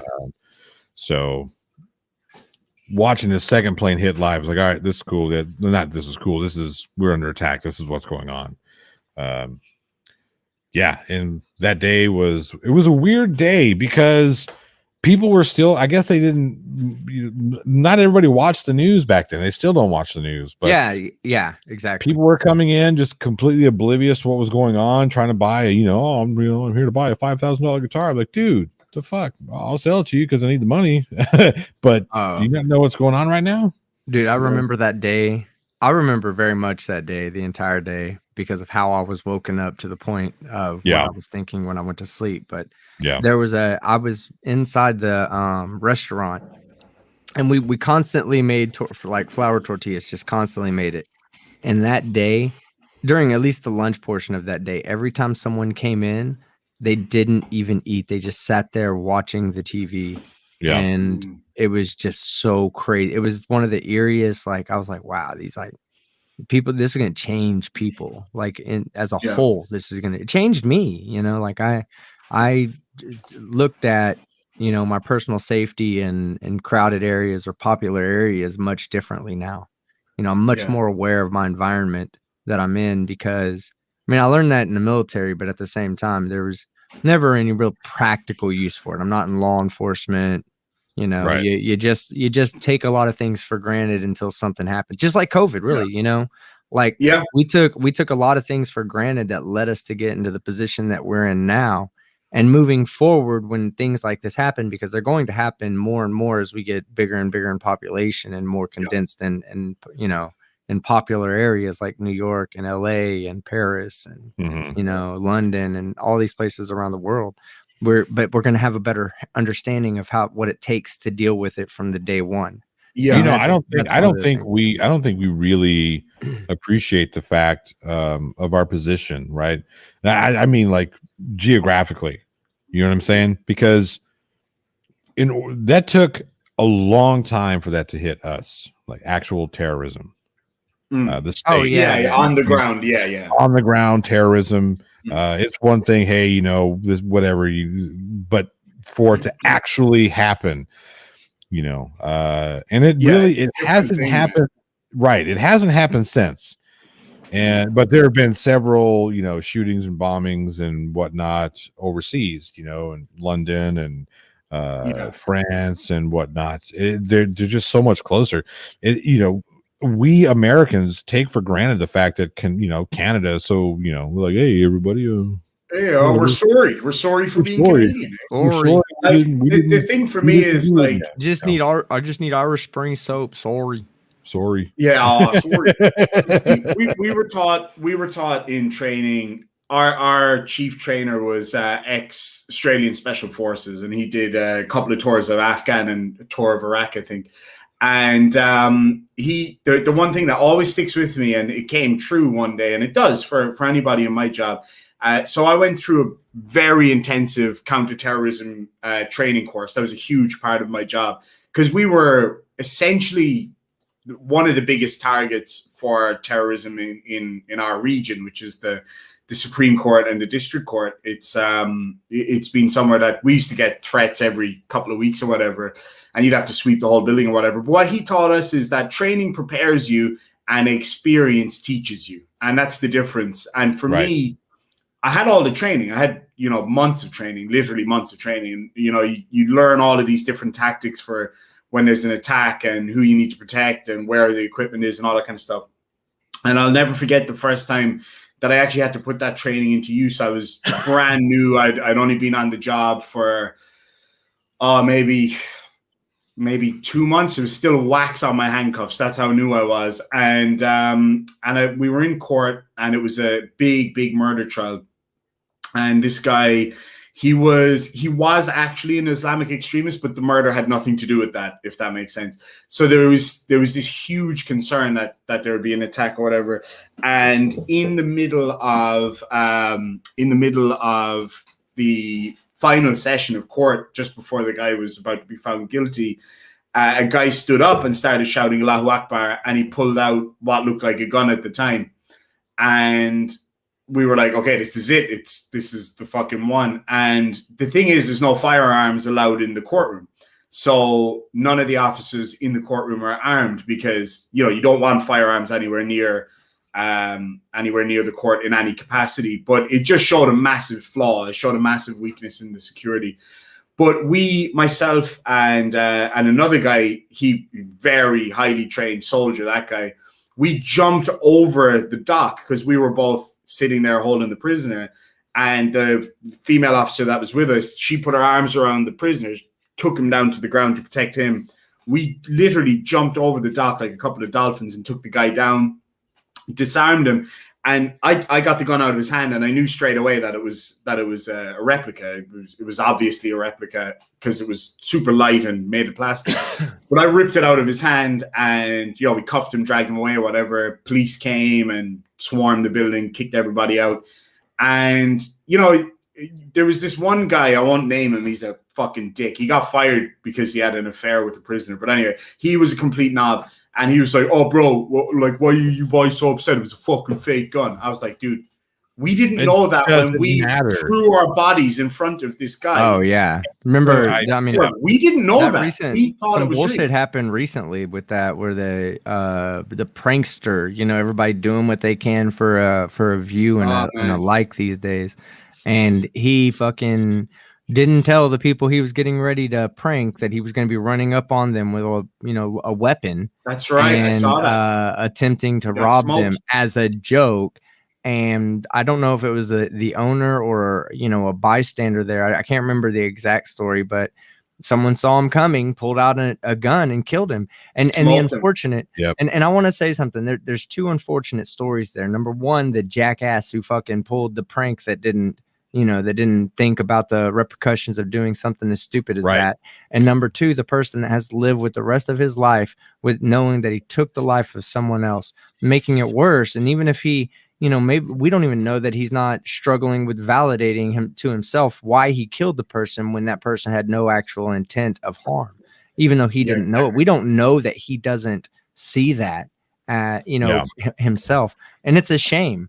We can all laugh about the Darwin Award winner right there. And yes, that kid deserves to be the Darwin Award winner of 2021 so far. Or I don't remember. It might have happened in 2020, but whatever, recent Darwin Award winner. He is, he exemplifies that award. However, nobody ever thinks about what it does afterwards. Who's affected afterwards. And it's bullshit. That's some silly shit. I had a buddy who was really, the guy who does the artwork, did your artwork, Irish did my artwork. He had a buddy who was armored guard, right? And buddy, I mean, they just knew each other. They chatted once in a while, right?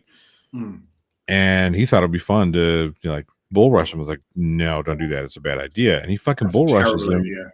He goes to bull rush him, and this guy pulls his gun out and says, "Don't you ever fucking do that shit again. I'll fucking kill you." And I'm some shit you just don't do. Just don't do that shit. It's crazy, man. I've seen situations where the scariest situation I've ever had was not actually that situation. The scariest situation, the one where I thought I was going to die, was a guy came into the court one day and he was super agitated at something. And he was like, "I need to speak to the Supreme Court Justice." And I'm like, "Look, he's not here at the moment." And actually, our judges here are pretty approachable for the most part. If you set up an appointment, you can pretty much see the chief of the Supreme Court in Western Australia.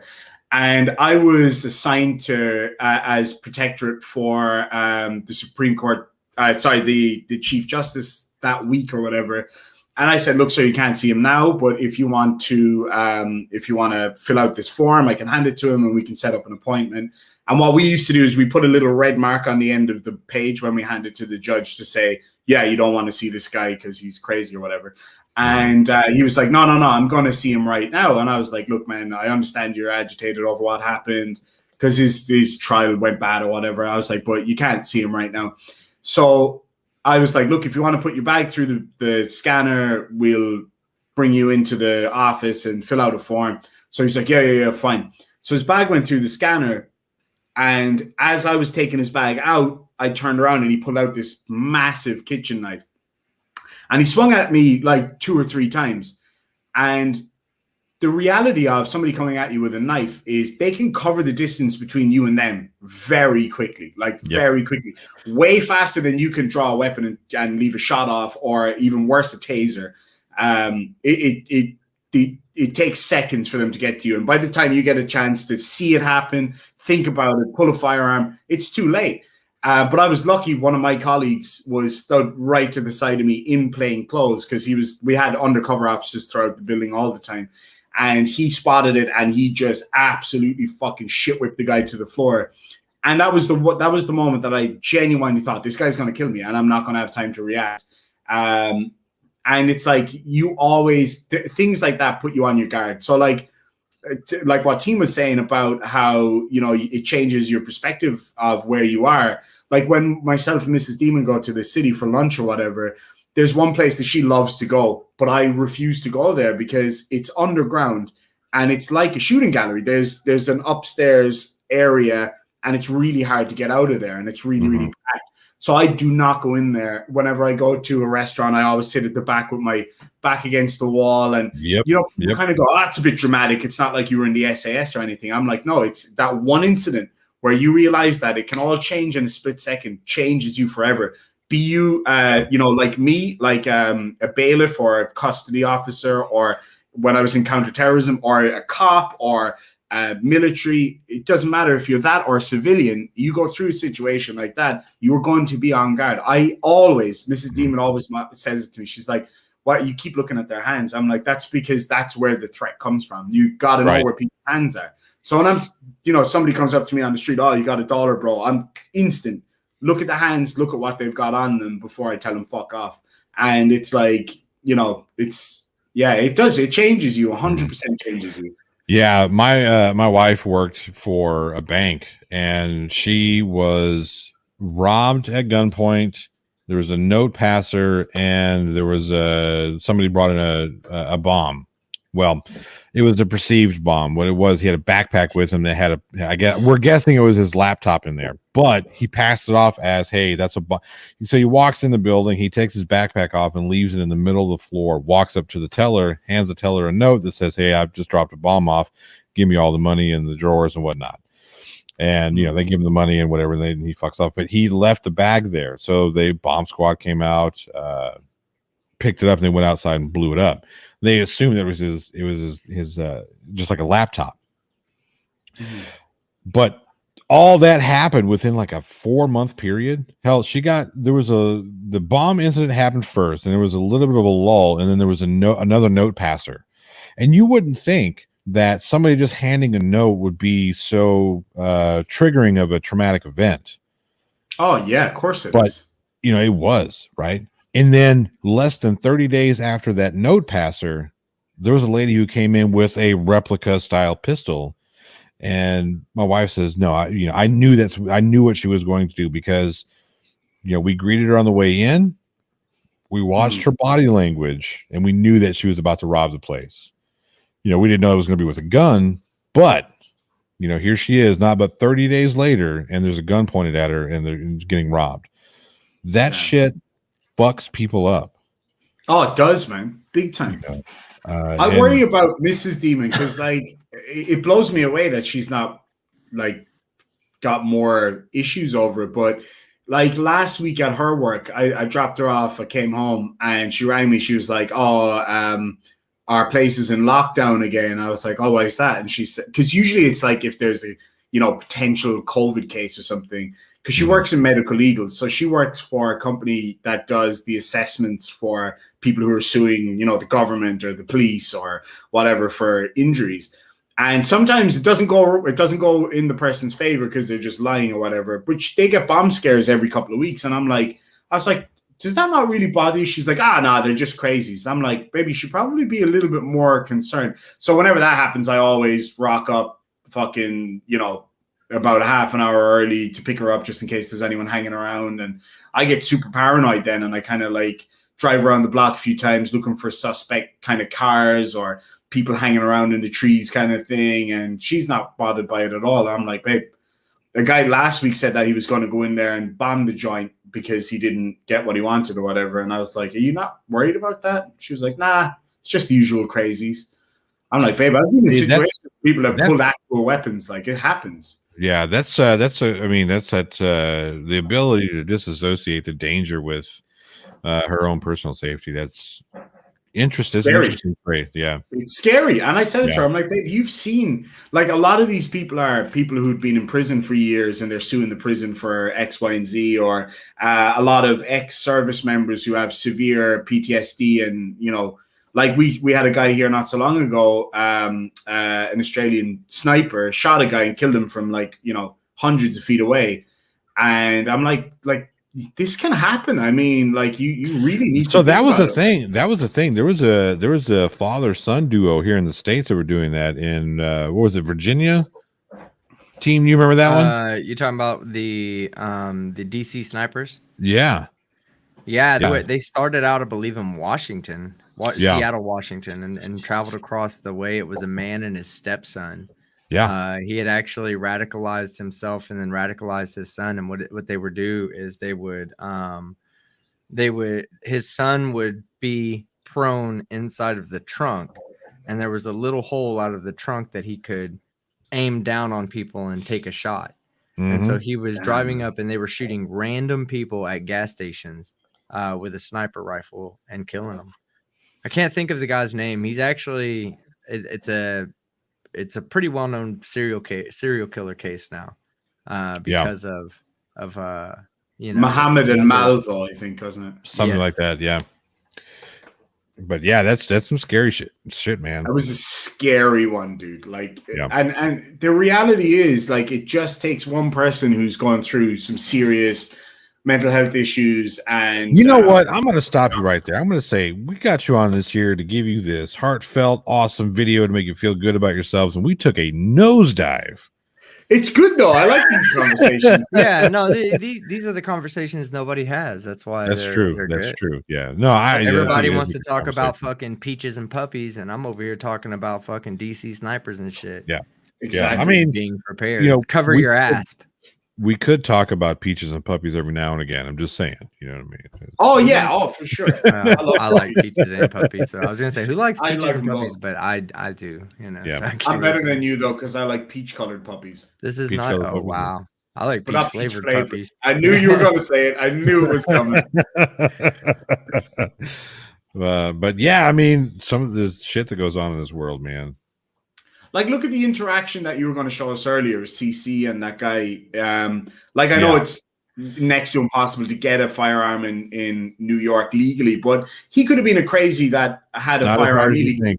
Because believe it or not, criminals don't really care about gun laws. Believe it or not. No, they don't. They don't. So I mean, like, this whole thing of no guns allowed. No criminal is going to come up to a school or whatever, see a sign that says no guns, and go, shit. Oh well, I better go home then. Like, that's not going to happen. So that guy so there's a deterrent for. So actually, in Texas, there's a huge deterrent because I don't think you can carry a gun through a school zone.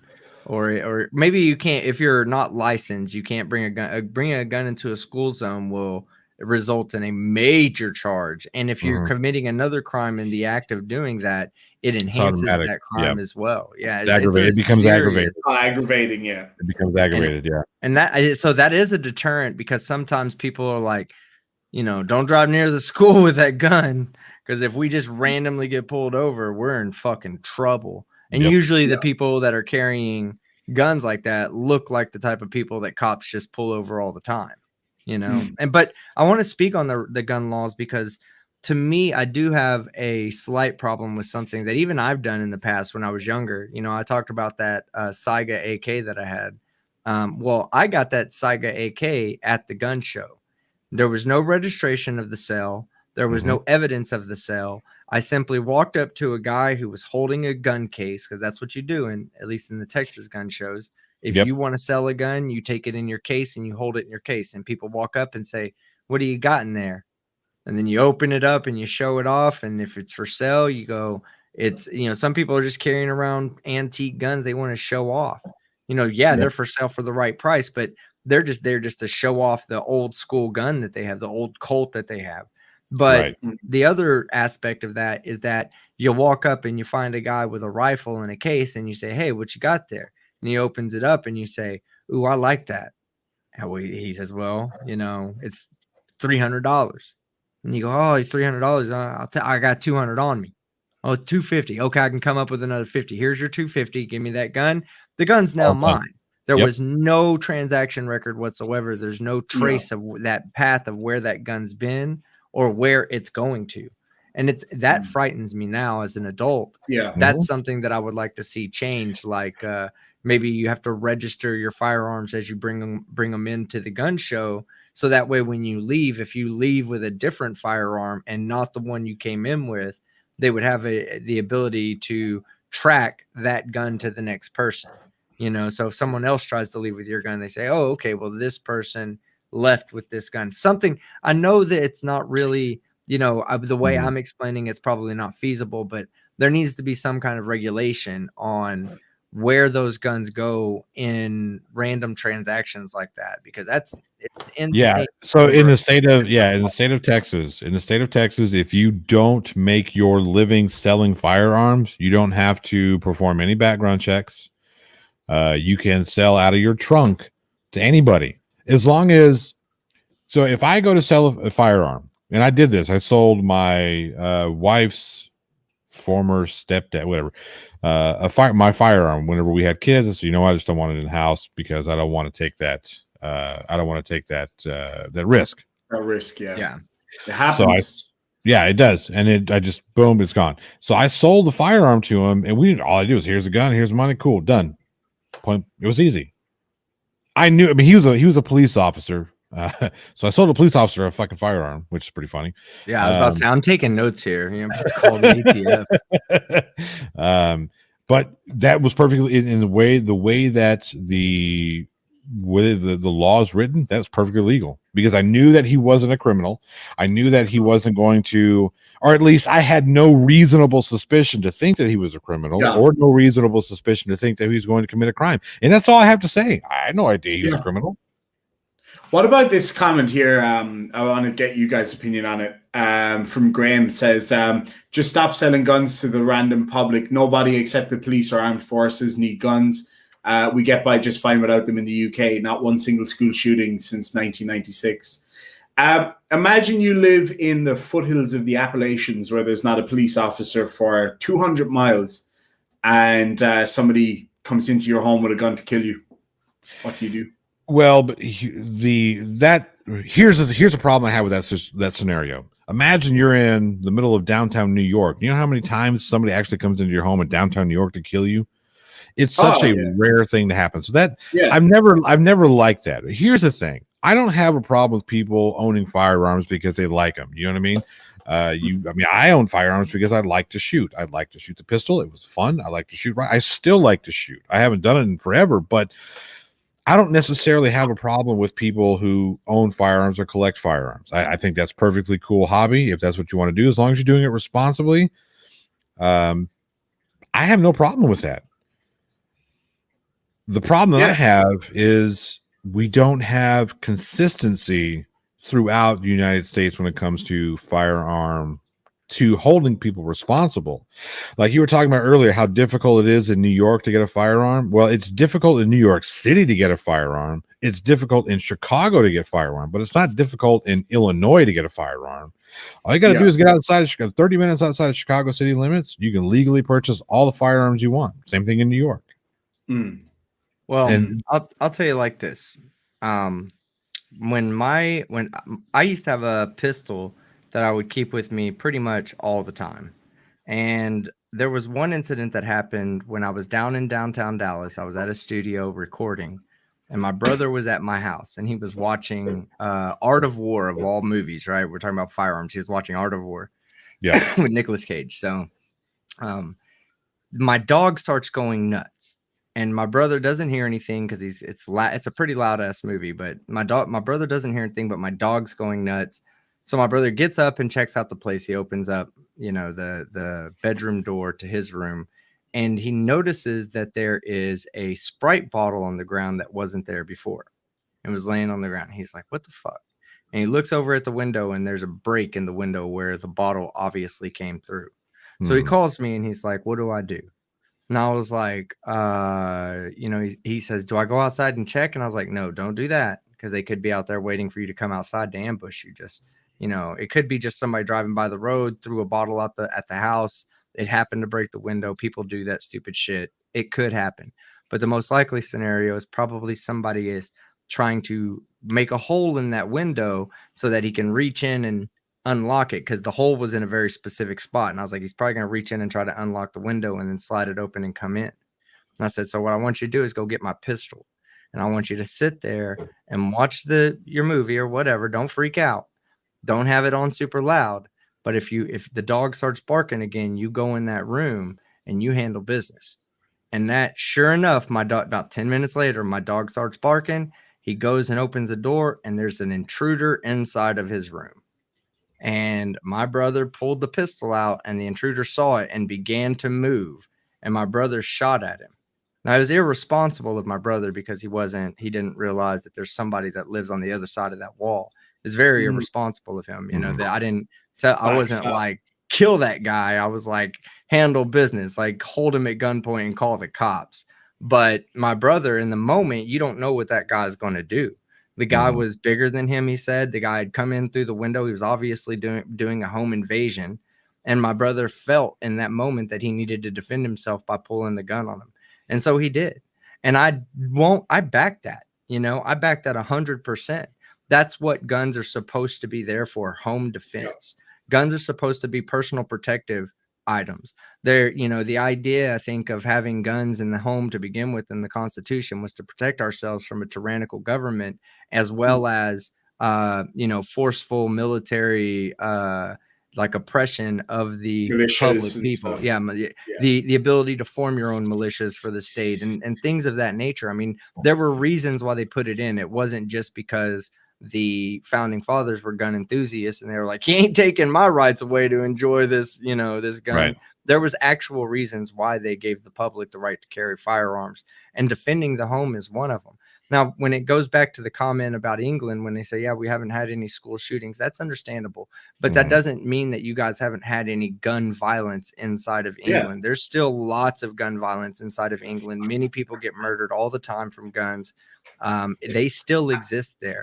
The difference is you don't have the ability as a population to legally defend yourselves against people who are illegally carrying weapons. And that part is where I agree with, gun restrictions, more enforced gun laws, but not the removal of guns from society by themselves. That won't change anything. Yeah, So exactly. Like the look at problem- somewhere like South Africa, right? Like I've got a lot of South African friends that live in Australia, and they were like, for a lot of people in a lot of areas in South Africa, if you do not have a gun, you will end up dead. Like it's as simple as that for a lot of people. So I mean, the thing is, right, like in Western Australia, we don't have a lot of gun crime. We've got a little bit. We've got a little bit of knife crime. The UK, there's a lot less people than there is in the States, and they don't have the same history of guns. Like, how many illegal guns are in the US compared? Like the UK, there's very few. How many illegal guns are in the US? Oh, Millions?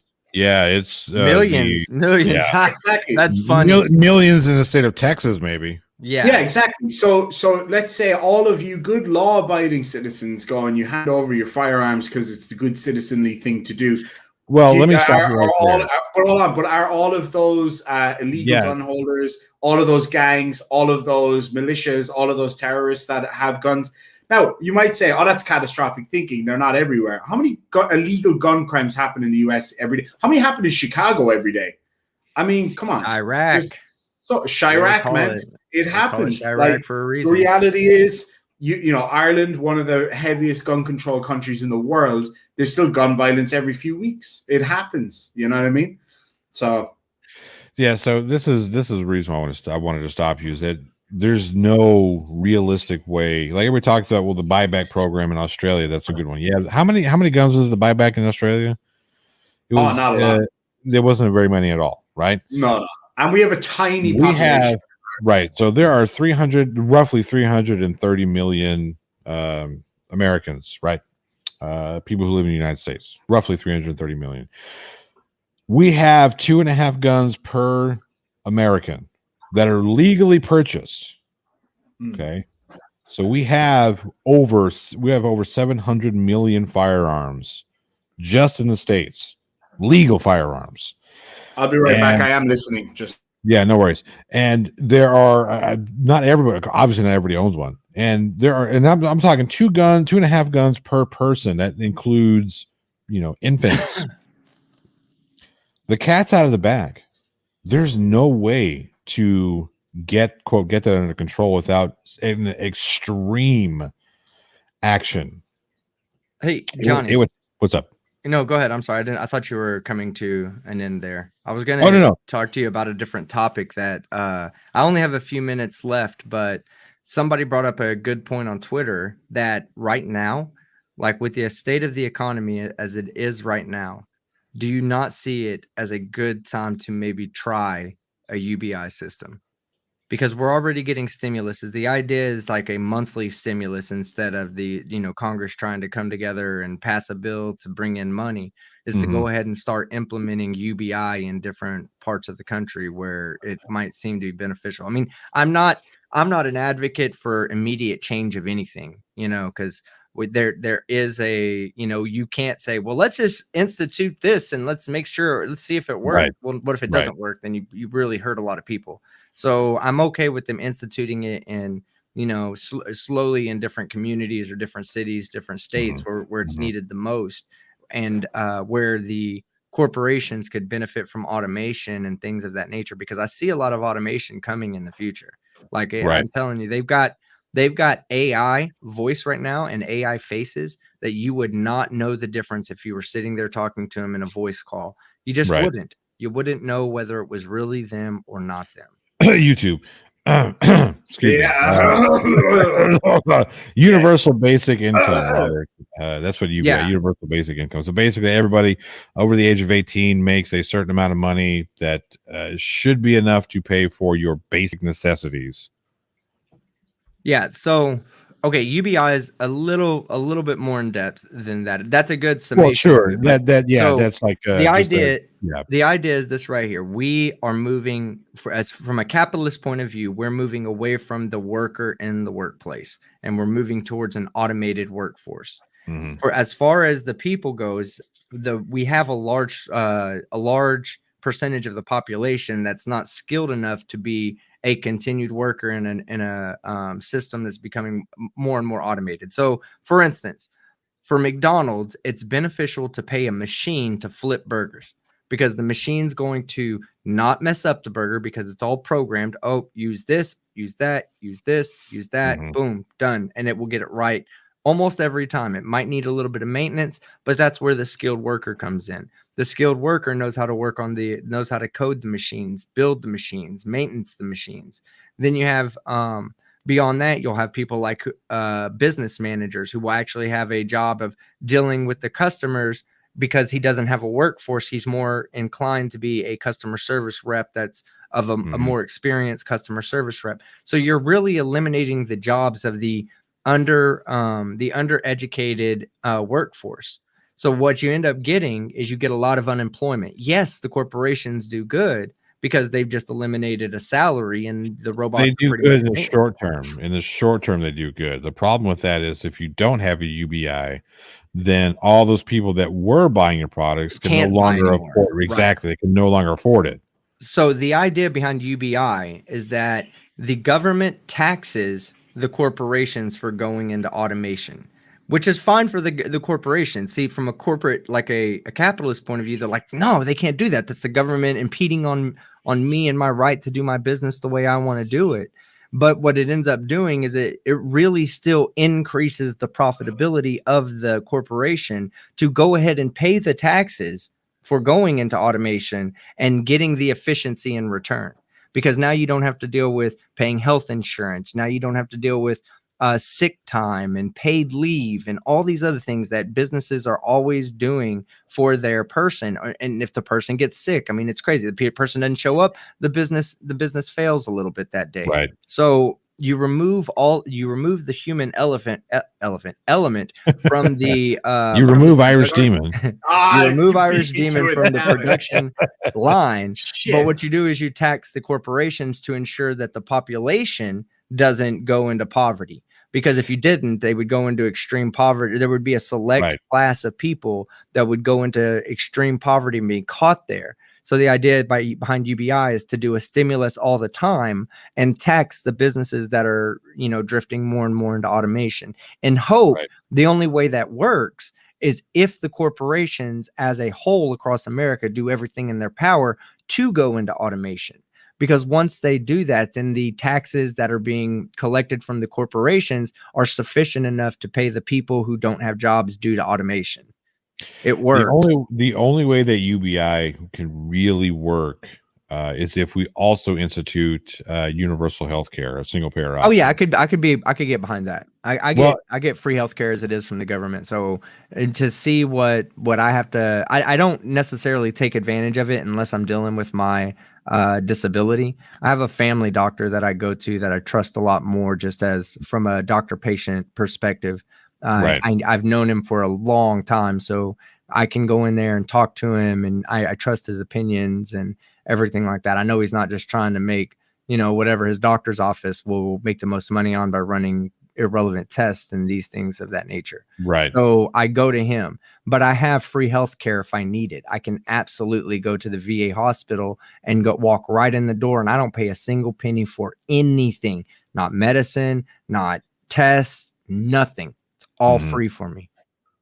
So I can get behind universal health care. So yeah, I mean, so UBI and universal health care, I mean, those kind of have to go hand in hand, because part of the thing that some of these basic workers that would be part of their compensation is at least some sort of health insurance plan.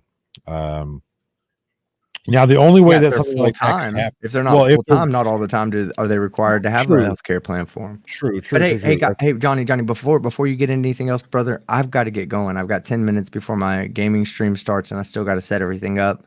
But man, thanks for having me on, Irish. Well, I'll talk to you about that video in the next day or two, because like I said, you inspired me to do better on my video, and not just that, I had a few things I got wrong because of the version of the video I had.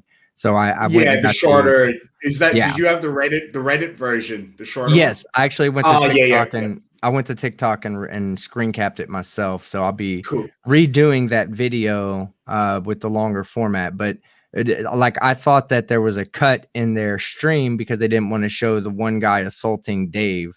They didn't want to show Karen assaulting Dave. So I got that wrong after seeing your video. I was like, oh, I got that wrong. And if I get something wrong, I can't put it out. It was eating at me thinking about, should I put this out or not? I was like, fuck no. What am I even think about it?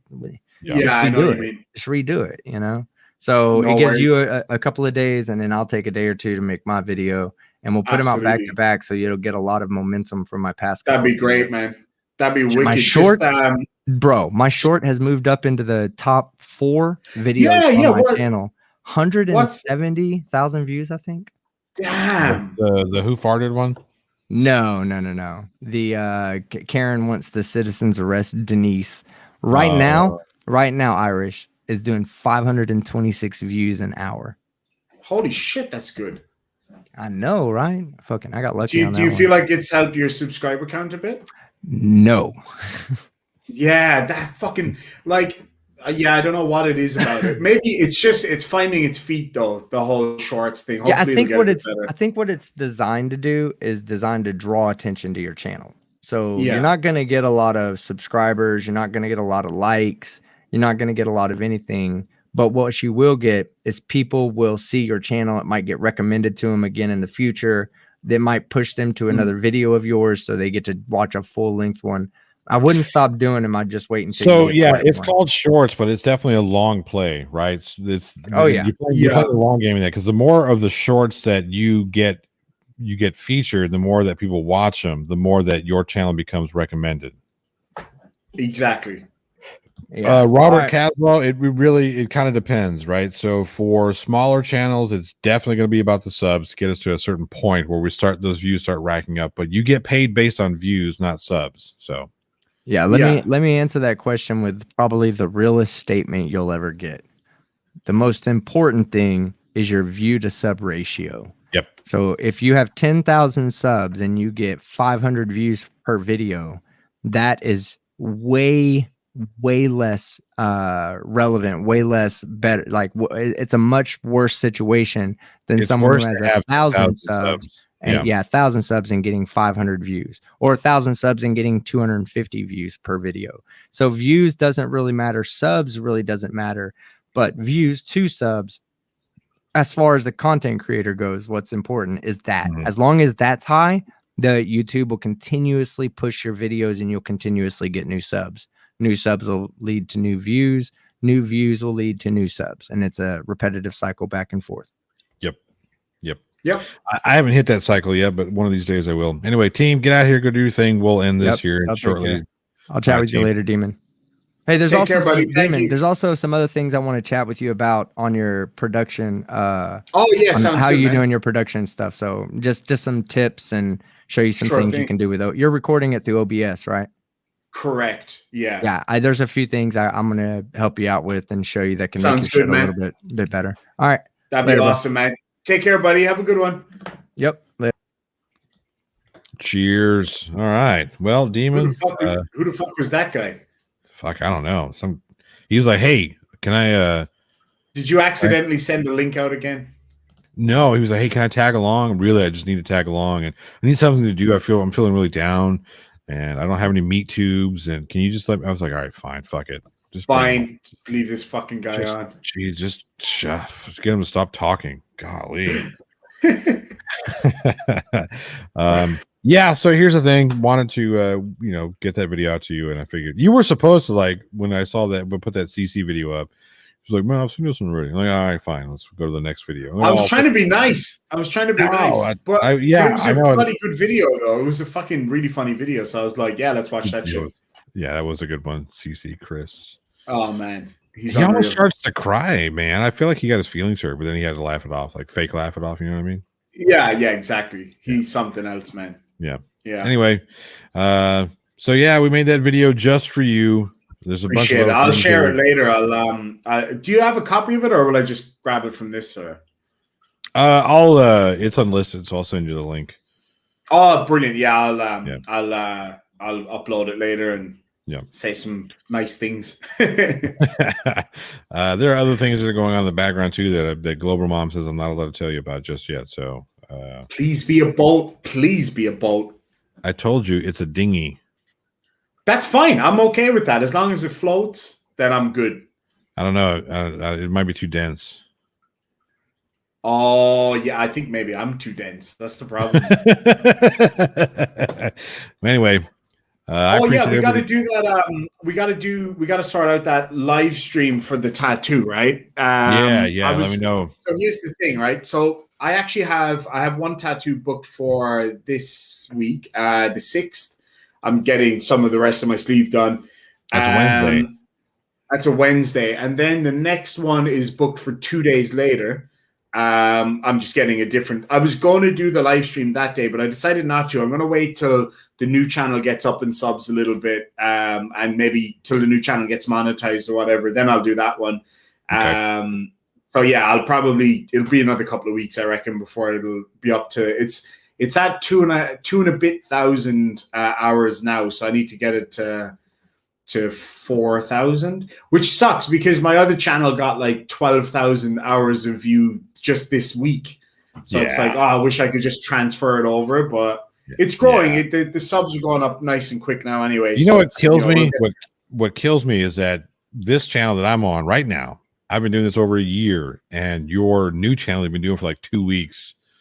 You're already like just the difference though is I already had those people on my other channel. That's true. So it was easy enough to bring people over. But yeah, it's from here building it up again is pretty tough. But it's the most of the important people are here anyway, so that's all that really matters. That's true. All right, let's get out of here so people can go Bye, watch Team Skeptic die and whatnot. Irish, we love you, man. Was hoping Take care, that man. Thank you so much. Yeah, hoping that Mrs. Demon could see that as well with you, but I just told her she just woke up. It's the crack of noon, so she just woke up. I'll show her in a minute. But thanks so much, everybody. I really do appreciate it a lot. It means an awful lot to me. Really does. Yeah. Yep. Well, let's get out of here. Let's say All right, goodbye. man. Take care. See you, everybody.